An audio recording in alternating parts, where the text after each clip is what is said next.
Friends, ఇవాళ మనం mechatronics IPO గురించి సింపుల్గా క్లియర్గా అర్థం చేసుకున్నాం.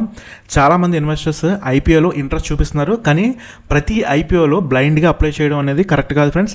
కాబట్టి ఈ ఐపీఓలో యాక్చువల్ సిచ్యువేషన్ ఏంటి, ఇన్వెస్టర్స్ ఏం చెక్ చేయాలనే విషయం గురించి స్టెప్ బై స్టెప్ అయితే మీకు క్లియర్గా ఎక్స్ప్లెయిన్ చేయడానికి అయితే ప్రయత్నిస్తాం. ఫస్ట్ మనం ఏం చూడాలంటే కంపెనీ గురించి మనం చూడాలి ఫ్రెండ్స్. అయితే మెకాట్రానిక్స్ అనే company mainly electronic control units ECUs design మరియు మ్యానుఫ్యాక్చరింగ్ చేస్తుంది. ఈసీయూ అంటే సింపుల్గా చెప్పాలంటే వెహికల్లో ఉన్న ఎలక్ట్రానిక్ బ్రెయిన్ లాంటిది మాట. ఎగ్జాంపుల్కి engine control, mobility systems, industrial machines, ఇలాంటి సిస్టమ్స్ని కంట్రోల్ చేయడానికి ఈసీయూ టెక్నాలజీ యూజ్ అవుతుంది. కాబట్టి కంపెనీ బిజినెస్ ఆటోమొబైల్ మరియు ఇండస్ట్రియల్ టెక్నాలజీ సెక్టర్కి లింక్ అయి ఉంటుంది ఫ్రెండ్స్. ఇప్పుడు లేటెస్ట్ న్యూస్ ఏంటి అంటే మెకాట్రానిక్స్ ఐపీఓ మార్కెట్లోకి ఓపెన్ అయింది, కానీ ఐపీఓ సెకండ్ డేలో సబ్స్క్రిప్షన్ రెస్పాన్స్ చాలా వీక్గా కనిపించింది ఫ్రెండ్స్. రిటైల్ ఇన్వెస్టర్ సైడ్ నుంచి ఇంట్రెస్ట్ తక్కువగా ఉంది. ఇంకో ఇంపార్టెంట్ సిగ్నల్ ఏంటి అంటే గ్రే మార్కెట్ ప్రీమియం జిఎంపీ కూడా షార్ప్గా తగ్గింది. యూజువల్లీ జిఎంపీ స్ట్రాంగ్గా ఉంటే లిస్టింగ్ గెయిన్స్ ఎక్స్పెక్టేషన్ ఉంటుంది, కానీ ఇప్పుడు జిఎంపీ డ్రాప్ అవ్వడం ఇన్వెస్టర్స్కి కాజెస్ సిగ్నల్ మాట. ఇప్పుడు కీ నెంబర్స్ క్లియర్గా చూద్దాం friends. IPO size around 1087 crore, price brand వచ్చి 1287 to 1352 పర్ షేర్, అంటే మినిమం లాట్ సైజ్ వచ్చి 11 shares. Retailer investors minimum investment around 14,872 rupees అయితే చేయాలి. డే టు సబ్స్క్రిప్షన్ స్టేటస్ చూస్తే overall subscription around 0.29 times, retailer category 0.06 times, QIB category 0.87 times, NII category 0.06 times. Grey market premium first day 55 ఉంది, second డేకి 20 రూపీస్కి drop అయింది అనమాట. ఇన్వెస్టర్స్కి ఈ information important ఎందుకు అంటే IPO success mainly subscription demand మీద డిపెండ్ అవుతుంది.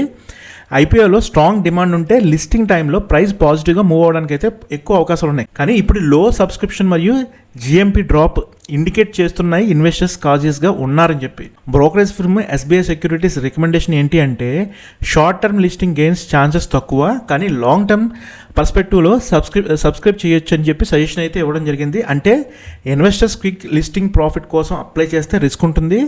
ఎవరైనా ఈ ఐపీఓ కన్సిడర్ చేస్తే కొన్ని పాయింట్స్ అయితే చెక్ చేయాలి. First, revenue growth, company sales last few ఇయర్స్లో స్టడీగా పెరుగుతున్నాయా లేదని చూసుకోవాలి. సెకండ్, ఇది ప్రాఫిట్ మార్జిన్స్, టెక్నాలజీ కంపెనీస్లో మార్జిన్ స్ట్రాంగ్గా ఉందా లేదా అని చెక్ చేయాలి. థర్డ్ది sector demand, automobile electronics demand ఫ్యూచర్లో స్ట్రాంగ్గా ఉంటుందా లేదా అని చూసుకోవాలి మనం. ఫోర్త్ వచ్చి R&D స్ట్రెంత్, అంటే R&D అంటే research and development, company research and technology capabilities important factor అన్నమాట. ఫోర్త్ వచ్చి R&D స్ట్రెంత్, R&D అంటే research and development, company research and technology capability important factor ఇది. ఫిఫ్త్ది valuation risk, IPO valuation already ఎక్స్పెన్సివ్గా ఉందా లేదా అనేది అనలైజ్ చేయాలి ఫ్రెండ్స్.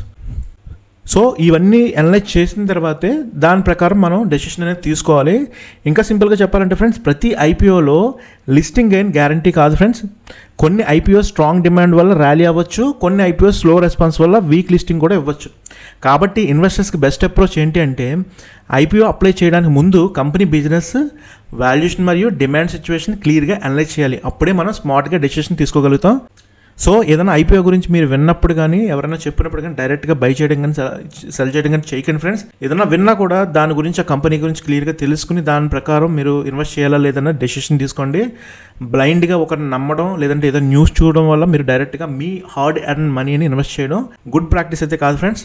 సో మీరు అది గుర్తుపెట్టుకుని మీరు ఆ డెసిషన్ అనేది తీసుకోవాలి. ఐ హోప్ మీకు ఈ వీడియో అర్థమైంది అనుకుంటా. ఈ వీడియోకి సంబంధించిన ఎటువంటి క్వశ్చన్స్ ఉన్నా కూడా ఈ వీడియో కింద కమెంట్ బాక్స్లో మీ క్వరీస్ని పోస్ట్ చేయండి. నేను మీ క్వరీస్కి తొందరగా క్లారిఫై చేయడానికి అయితే ప్రయత్నిస్తాను. మళ్ళీ వచ్చే వీడియోకి వెళ్తాం. All the best.